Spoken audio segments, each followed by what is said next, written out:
2025년 생명보험이란 무엇인가? 이번 시간에는 보험 윤리 첫 번째 시간입니다.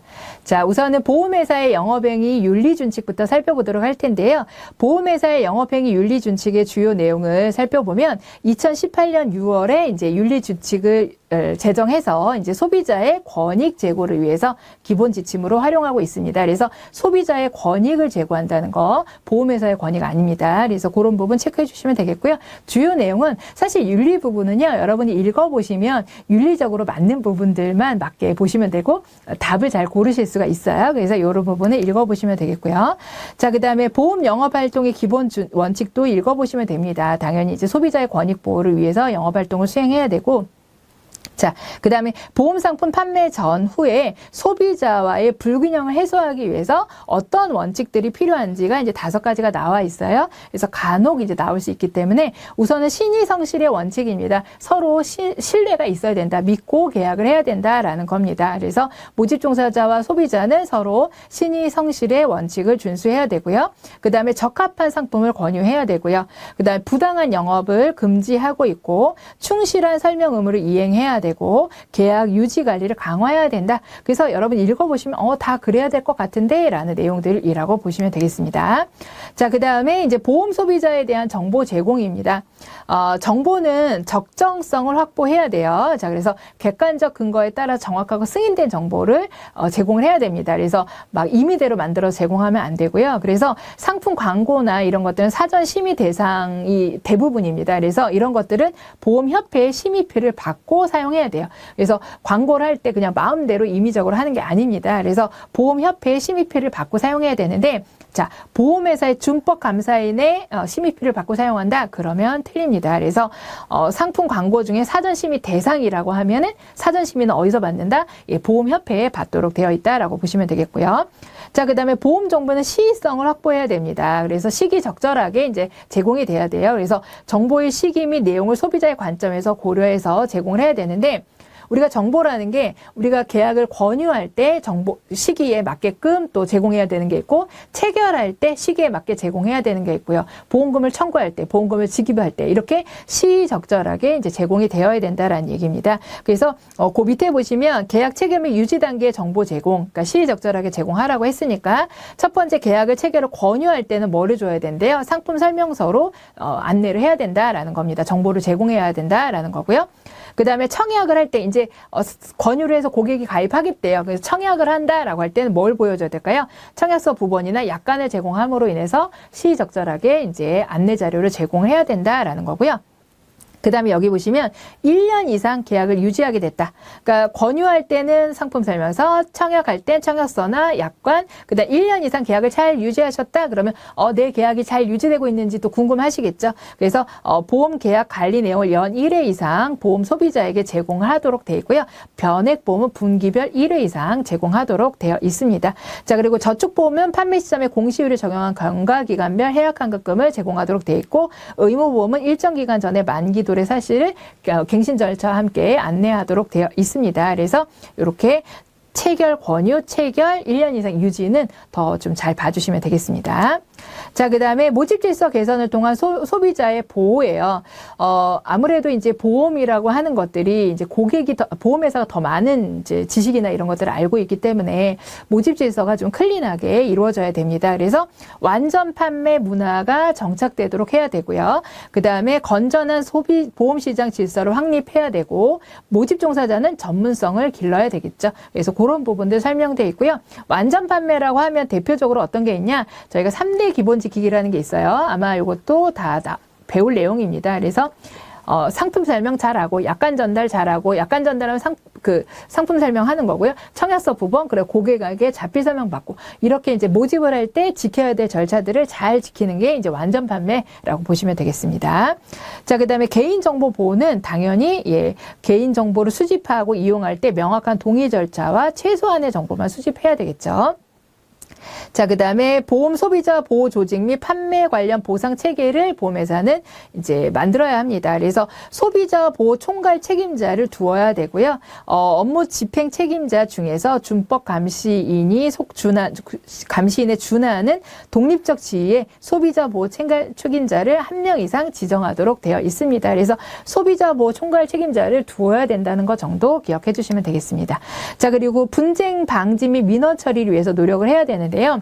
불완전 판매 등에 대한 관리에 소홀하면 안 됩니다. 그래서 소비자 불만의 원인 파악 및 개선을 위해서 노력을 해야 되고 민원 처리 시스템을 구축해야 돼요. 그래서 다양한 민원 접수 채널을 운영해야 됩니다. 근데 시험 문제에서는요. 일원화된 민원 접수 채널을 운영해야 된다 그러면 틀려요. 다양하게 뭐 영업 조직이 민원을 받을 수도 있고 본사에서 받을 수도 있고 뭐 민원 담당 부서가 있을 수도 있고 이런 식으로 다양하게 뭐 인터넷으로 할 수도 있고요. 다양하게 운영을 해야 돼요. 자, 그다음에 그러려면 전산 시스템도 잘 구축이 되어 있어야겠죠. 그다음에 민원 처리 접수 시 사실관계 조사 현황 등을 소비자에게 잘 고지를 하셔야 될 거고요.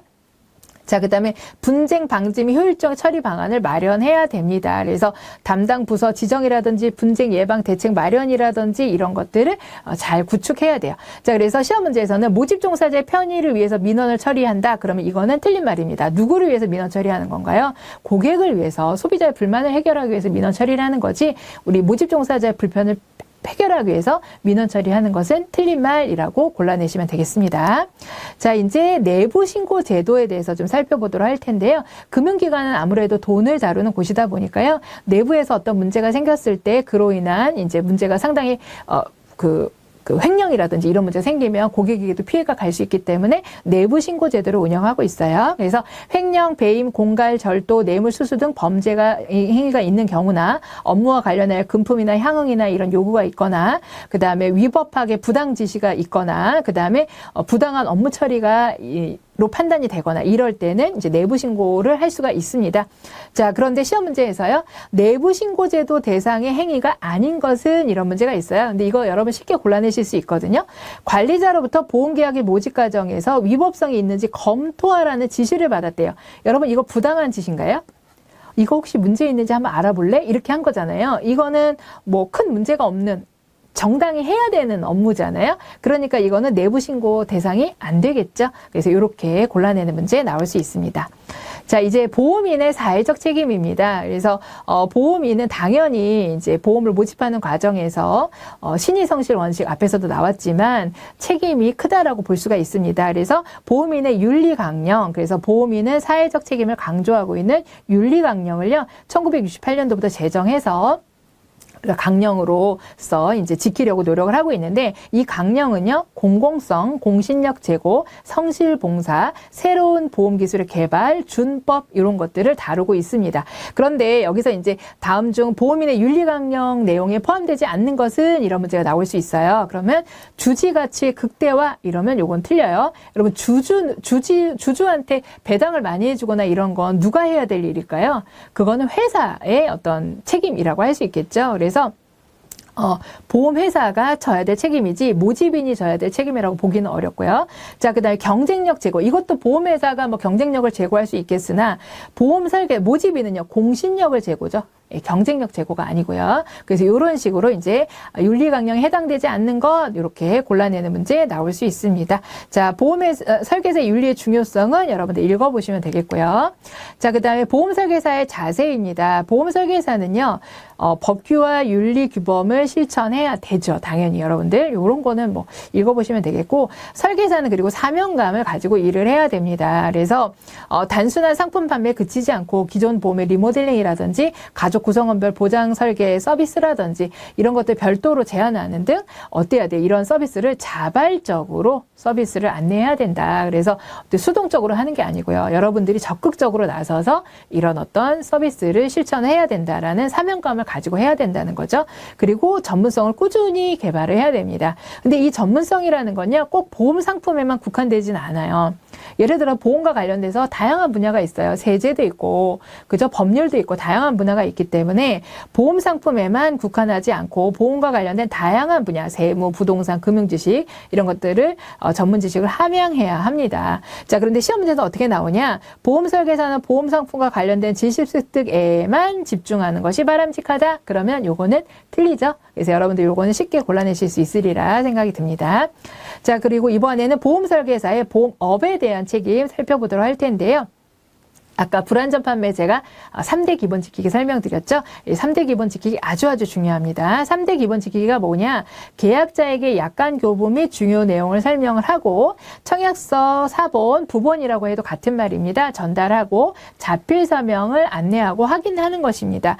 그래서 이 계약자에게 약관 교부 및 중요 내용을 설명하는 것은 보험회사의 의무이기도 하고 그리고 보험 설계사가 지켜야 될 3대 기본 지키기에 포함되기도 합니다. 그래서 약관 교부하면서 설명하고 청약서에 자필 서명 받고 그 다음에 청약서 사본 하나 드리고 요게 바로 이제 3대 기본 지키기이고요. 이거는 누구한테 하는 거냐?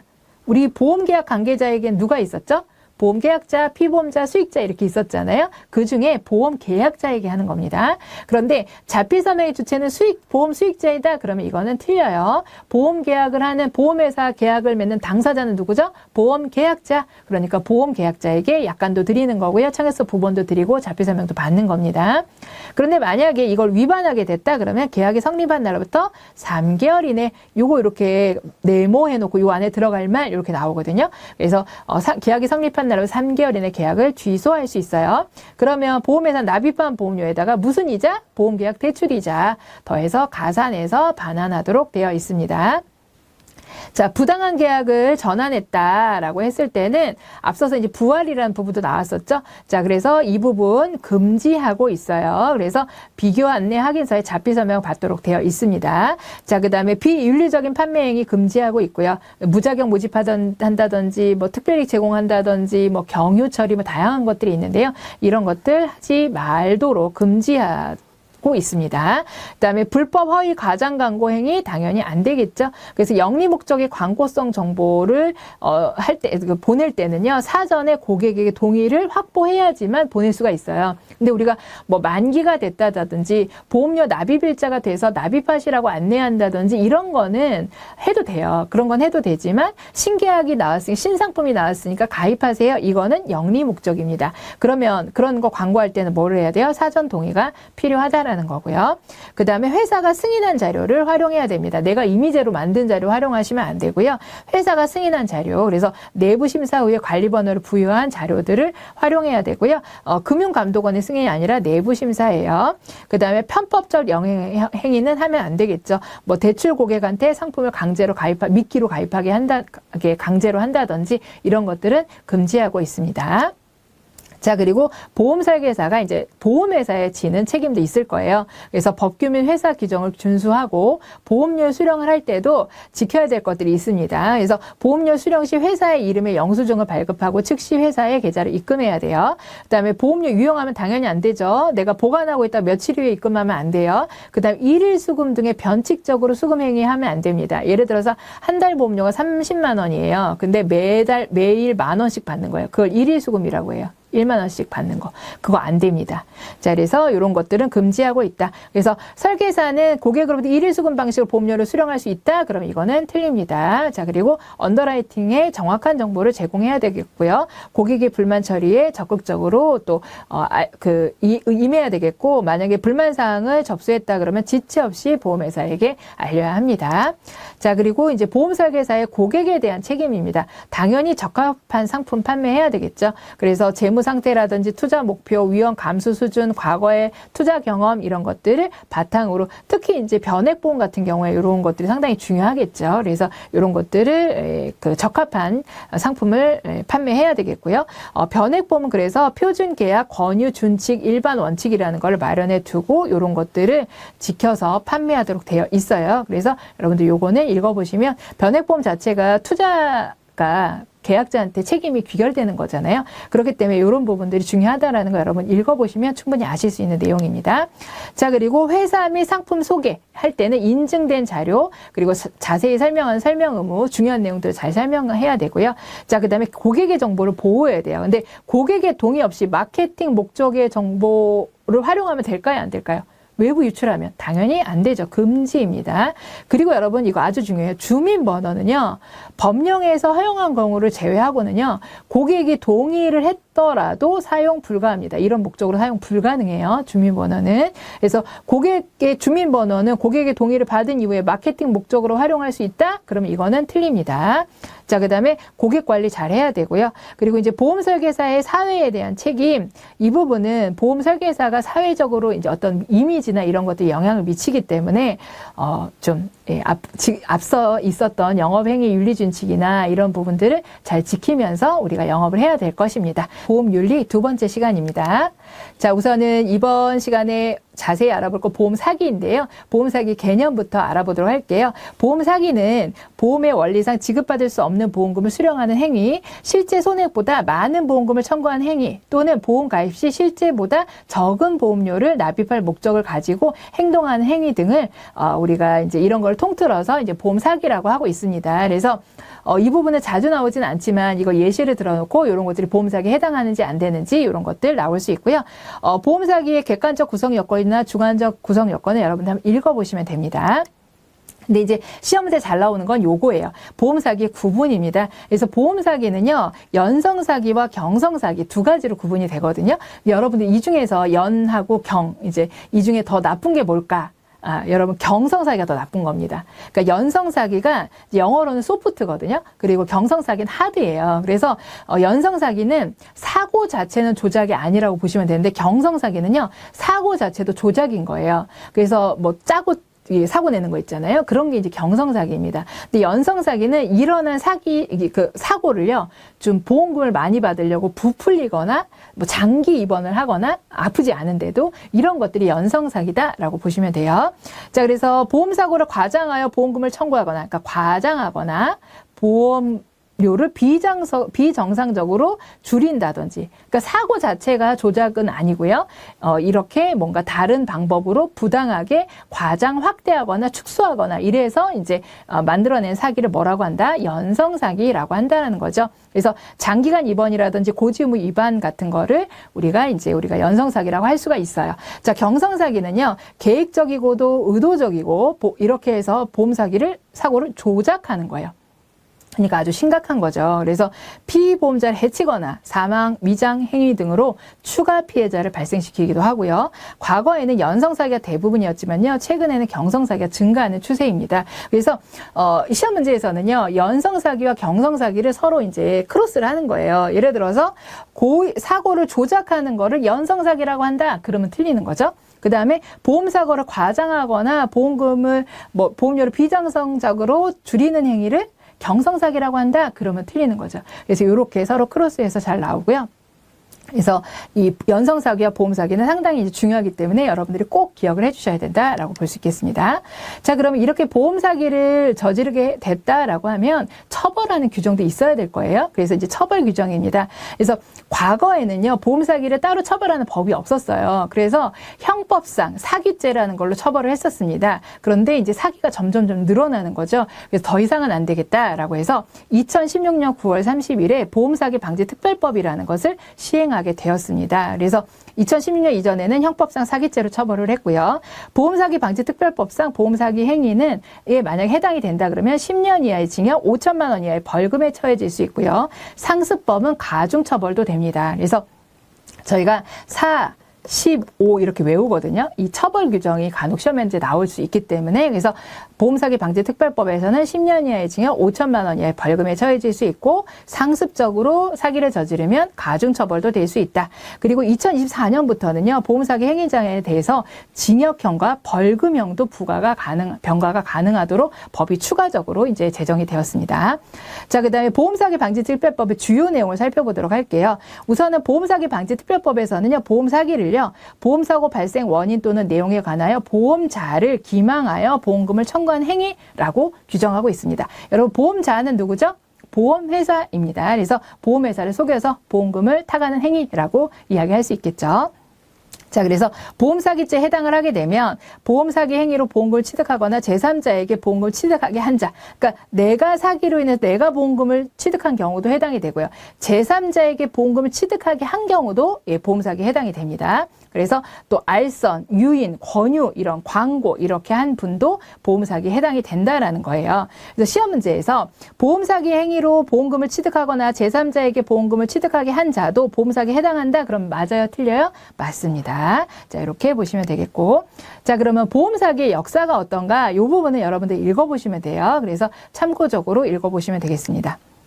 자, 보험사기 유형이 좀 중요합니다. 보험사기 유형 이렇게 크게 4가지로 구분해 설명을 하고 있어요. 우선 사기적인 보험계약 체결, 그 다음에 보험사고의 고의적 유발, 그 다음에 보험사고의 위장 허위사고, 보험금 과다 청구. 그래서 시험 문제에서는요, 이 사례는 자, 사기적인 보험계약의 체결에 해당이 되냐, 이 사례는 고의사고 유발에 해당이 되냐, 아니면 이거는 위장 허위사고냐, 이런 거를 이제 구별할 수 있는 문제가 아주 많이 나옵니다. 그래서 사기적인 보험계약 체결이라고 하면요, 건강진단 및 진단 사실을 은폐하거나 대리진단, 남이 진단받게 하고 그 정상인 걸로 해서 본인은 아픈데 가입을 하거나 이런 겁니다. 그 다음에 사망자를 피보험자로 보험 가입을 한다든지, 그 다음에 사고 발생 후에 가입을 한다든지, 사고 일자를 조작한다든지, 그러니까 이 사기를, 보험금을 사기로 받을 목적으로 하는 사고들이죠. 그래서 이런 경우는 사기보험 계약 체결에 해당이 돼요. 그래서 예를 들자면 시험 문제 나오는 게 고혈압을 숨기고 보험에 가입했다면 어디에 해당이 될까? 이 4가지 중에 사기적인 보험계약 체결 해당이 된다는 거예요. 이렇게 건강 진단 사실, 건강 상태를 은폐했잖아요. 자, 그 다음에 암 진단을 받은 자가 그걸 숨겼대요. 뭐예요? 사기적인 보험계약 체결에 해당이 되고요. 3자를 통한 대리 진단을 했대요. 그러면 사기적인 진단에 해당이 되는 거예요. 그래서 이런 사례들을 두고 어디 사례에 해당이 되냐, 내지는 다음 중 사기적인 계약 체결에 해당하는 게 뭐냐, 이렇게 골라낸 형태에 나올 수 있습니다. 자, 그 다음에 고의사고 유발 같은 경우는요, 살인, 방화, 자해 등 가장 악의적 보험사기에 해당이 됩니다. 그래서 악의적 이러면 이제 고의적 사고 유발이에요. 그래서 악의적 사고로 신체 일부를 절단하거나 보험금을 노리고 신체의 재산을 손상시켰다. 그러면 그건 고의적 유발 사고에 해당이 되고요. 자, 그 다음에 보험사고 위장 허위 사고 같은 경우는 위장 날조라는 말이 들어가요, 여러분들. 그래서 뭐 이미지 합성, 최근 같은 경우 이미지 합성, 위장한 거잖아요, 그죠?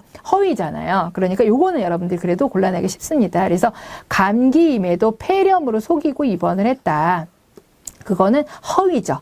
그러니까 감기를 숨기고 했다 그러면 사기겠지만 이거는 다른 걸로 속인 거잖아요. 그래서 이거는 허위 위장 사고가 해당이 되겠습니다. 그래서 이렇게 여러분들이 어떤 사례가 어디에 해당되는지를 고르실 수 있으면 됩니다.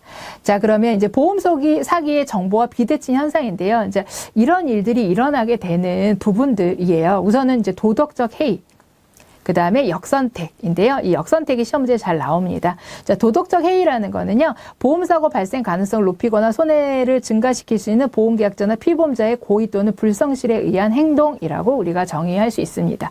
자, 그래서 내적 도덕적 해이에는 계약자, 피보험자가 어떤 사고를 고의로 일으키는 거라고 할 수가 있겠고요. 외적 도덕적 해이에는 의사나 병원이나 자동차 수리인, 변호사분들이 이제 왜 사기 집단적으로 일으키는 경우 있잖아요. 그런 것들이 이제 외적 도덕적 해이에 해당이 되겠습니다. 그럼 역선택이라는 건 뭐냐? 높은 사고 위험 발생 가능성을 갖고 있는 사람이 평균적인 위험 발생 가능성을 잃고 있는 것처럼 평균 보험료율에 따라 보험에 가입하는 것. 우리 아까 표준 미달체, 우량체, 뭐 표준체 이런 거 배웠잖아요. 근데 이 사람은 표준 미달체인데 표준체인 것처럼 예를 들자면 그런 식으로 한 거예요. 그래서 보험회사가 더 적은 보험료로 아픈 사람을 인수하게 되는, 그래서 이런 거를 역선택이라고 합니다. 그래서 이 정의를 두고요, 이걸 뭐라고 하느냐? 그럼 우리는 역선택 이렇게 답을 할 수 있어야 돼요.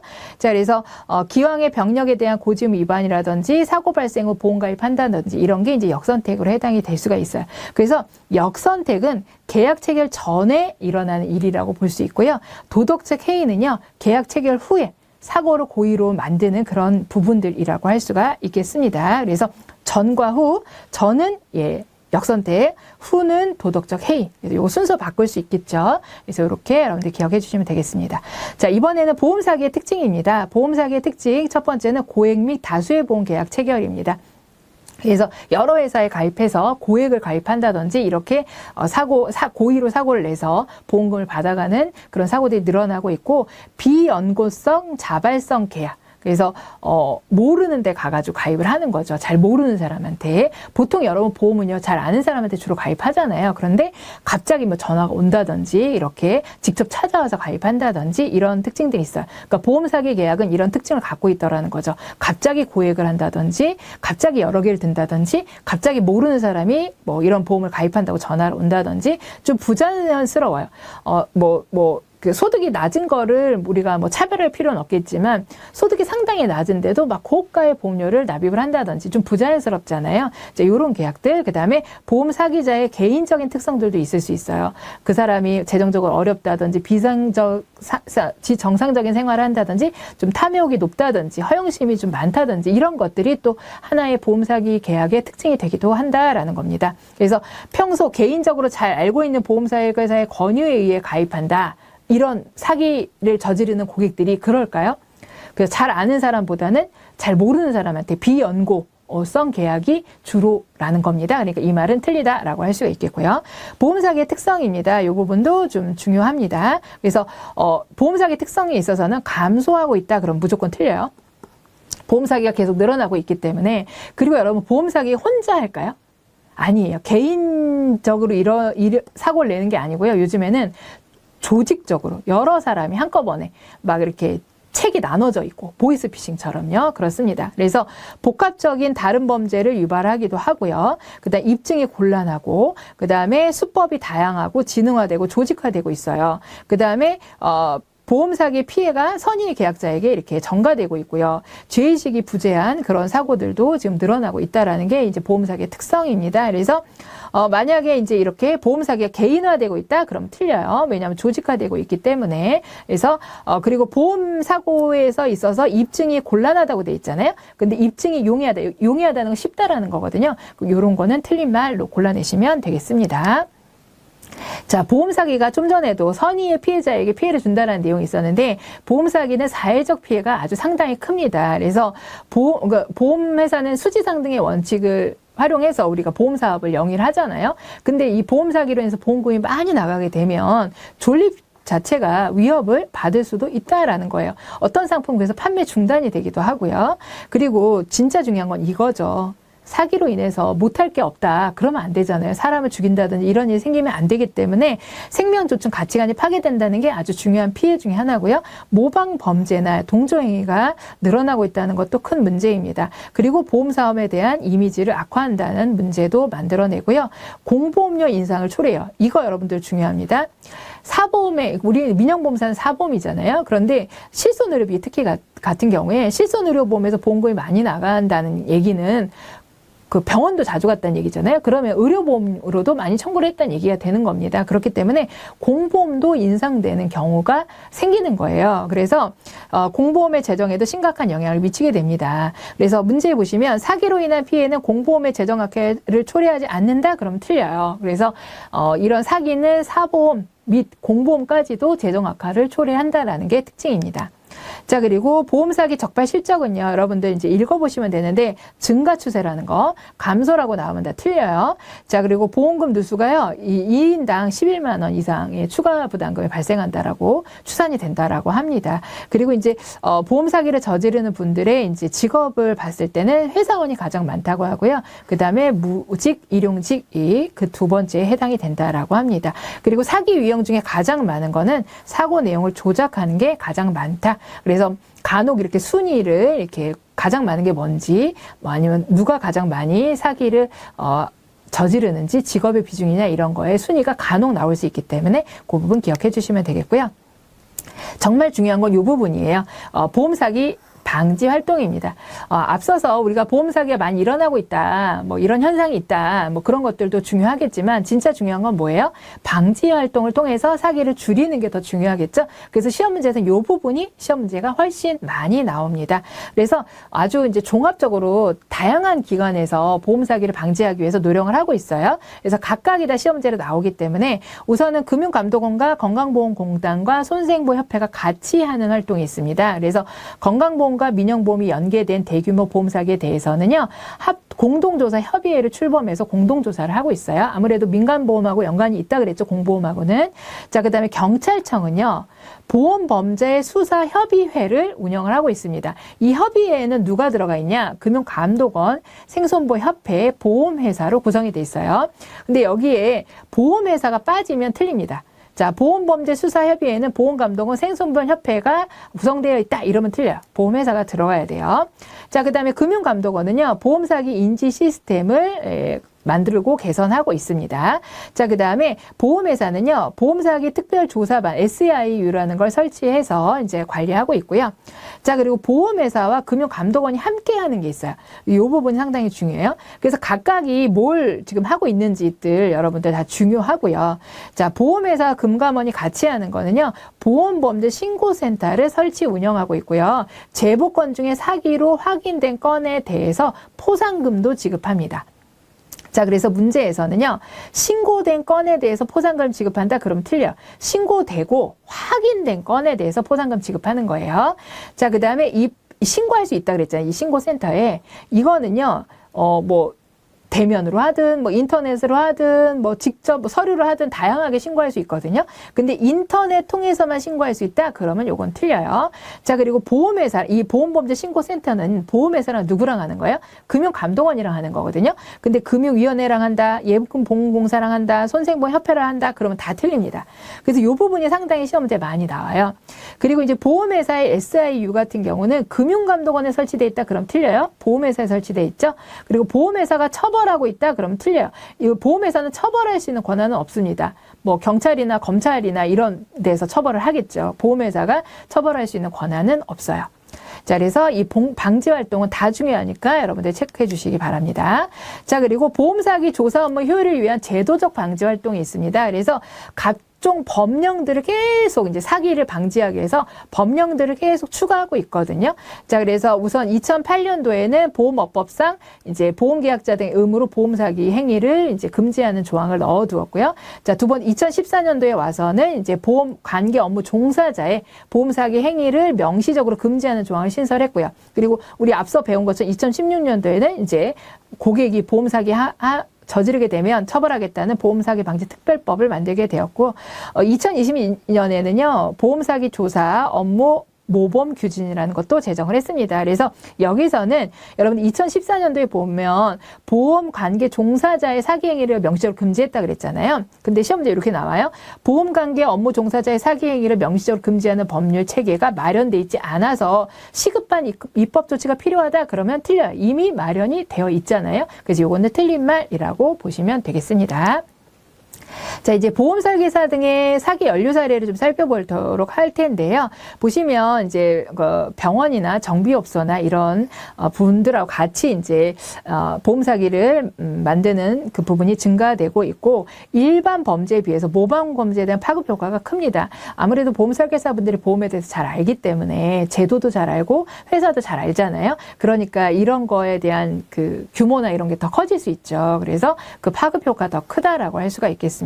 그래서 보험 설계사가 보험 사기에 연루됐을 때 이제 처벌 당연히 되겠죠. 그래서 형사처벌 될 수 있고요. 보험금 전액 변제, 그다음에 계약이 해지될 수 있고요. 그다음에 금융위원회로부터 업무 정지나 등록 취소 같은 행정 제재도 받을 수 있고요. 그리고 중요한 거 요겁니다. 한국신용정보원의 금융질서 문란자로 등록될 수 있습니다. 자, 그래서 카드 개설이나 대출이 제한될 수 있어요. 근데 시험 문제에서는 사기로 인한 유죄 확정 판결이 나오면 금융감독원의 금융질서 문란자로 등록된다 그랬는데 금융감독원이 아니라 어디라고 해야 되나요? 한국신용정보원이라고 해야 되고요. 자, 그리고 보험설계사 등이 연루된 보험사기는 일반 범죄에 비해 모방에 대한 파급 효과가 적다 그랬는데 여러분, 예, 크다라고 해야 됩니다. 그래서 이건 틀린 말이 되겠죠.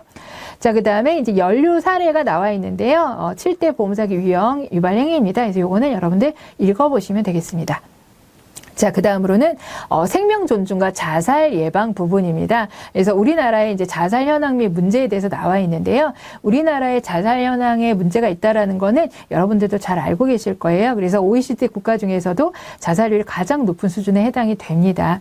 자, 그리고 이 자살로 인한 문제점 어떤 것들이 있냐? 사실 이제 그 베르테르 효과라고 하죠. 유명인이 자살하게 됐을 때 그 연쇄적으로 일반인들도 같이 이제 자살을 하게 되는 자살이 급증되는 현상들입니다. 그래서 이 세계보건기구에서는요, 자살을 죽음의 의도와 동기를 인식하면서 자신에게 손상을 입히는 행위라고 정의를 하고 있어요. 이제 상당히 심각함을 전 세계적으로 인지를 하고 있는 거죠. 그래서 이 자살은요, 국가적 인력 손실을 초장하는 재난이라고 할 수 있습니다. 그러니까 사회에 아주 큰 악영향을 미친다라고 할 수가 있습니다. 그래서 사회 경제적 비용을 초래한다. 연간 6.5조 원 정도 규모라고 이렇게 추산을 하고 있습니다. 그래서 시험 문제에서는요, 자살은 개인 차원에서 막대한 손실을 야기하나 사회적 비용과는 관련이 없다. 그러면 이 말은 맞을까요? 틀릴까요? 틀립니다. 사회적 비용도 초래한다라고 볼 수가 있겠죠. 그래서 이 자살을 예방하기 위한 프로그램을 마련하고 운영하고 있는데요. 우선은 이제 정부에서 운영하는 프로그램이 있을 수 있고요. 그 다음에 이제 우리 생명보험 회사에서 운영하는 프로그램들이 있을 수 있는데 업계에서 하는 노력이 있을 수 있는데요. 첫 번째 이제 한국생명존중희망재단이라는 곳이 있습니다. 이게 이제 예전에는 중앙자상예발센터라고 불렀었는데요. 이게 이제 이름이 이렇게 바뀌었습니다. 그래서 한국생명존중희망재단이라는 곳에서는요. 여러분 보고 듣고 말하기란 교육 들어보셨나요? 네, 그래서 이 한국형 자살 예방 교육 프로그램인 보고 듣고 말하기라는 거를 개발해서 보급을 하고 있어요. 그래서 2014년도부터 많은 분들에게 자살에 대한 위험을 인지하고 알리고 예방할 수 있도록 하는 행위들을 교육하고 양성하면서 이렇게 파급 효과가 생길 수 있도록 하고 있다라는 거죠. 그래서 이 교육을 통해서요, 게이트키퍼를 양성을 합니다. 그래서 자살 위험 신호를 인지하고 전문기관에 연계할 수 있도록 하고 있어요. 그래서 보고 듣고 말하기 교육의 내용은요, 우선은 교육에 대한 동기부여를 하고, 보기는 뭐냐면 자살의 징후를 인식하는 겁니다. 그다음 듣기는 삶의 이유를 자살하려고 하는 그런 분의 이제 의지를 듣는 거고요. 그다음에 말하기, 임박한 위험을 제거하고 전문가에게 의뢰하고, 그다음에 정리, 태도의 변화, 동기부여, 이렇게 순서로 이제 구성이 되어 있다라고 보시면 되겠습니다. 그래서 자, 한국형 자살 예방 교육 프로그램 보고 듣고 말하기를 개발한 데는 어디일까요? 예, 한국생명존중희망재단이라는 거 기억해 주시면 돼요. 근데 이거를 보험회사에서 개발했다, 생명보험사회공헌위원회에서 개발했다, 그러면 틀리는 거고요. 자, 그 다음에 누구나 주변인의 자살 중을 쉽게 발견하고 적절하게 대응하여 자살을 예방할 수 있도록 교육 프로그램을 운영한다, 그럼 이 말은 맞는 말입니다. 그래서 이 보고 듣고 말하기가 바로 이런 목적으로 만들어진 교육이라고 할 수 있겠고요. 자, 그리고 자살 예방을 위해서 생명보험 업계도 노력을 하고 있어요. 우선은 생명보험 사회공헌위원회 2007년도에 설립이 되었습니다. 그래서 자살 예방 사업을 진행을 하고 있는데요. 한강교량의 SOS 생명의 전화를 운영한다든지, 그 다음에 자살 위험군에 대한 지원이라든지, 청소년 자살 예방 시스템 다 들어줄게, 이런 어떤 다양한 프로그램 등을 운영을 하고 있어요. 근데 이제 시험 문제에서는 자살 예방 게이트키퍼 교육을 생명보험 사회공헌위원회에서 실시한다, 그러면 그거는 틀려요. 이 자살 예방 게이트키퍼는 어디서 양성하는 건가요? 이 교육에서 우리가 양성을 하는 거죠. 그래서 각각의 역할이 서로 다르잖아요. 그거를 구별하실 수 있으면 되겠습니다. 이상으로 이번 시간 강의를 마치도록 하겠습니다.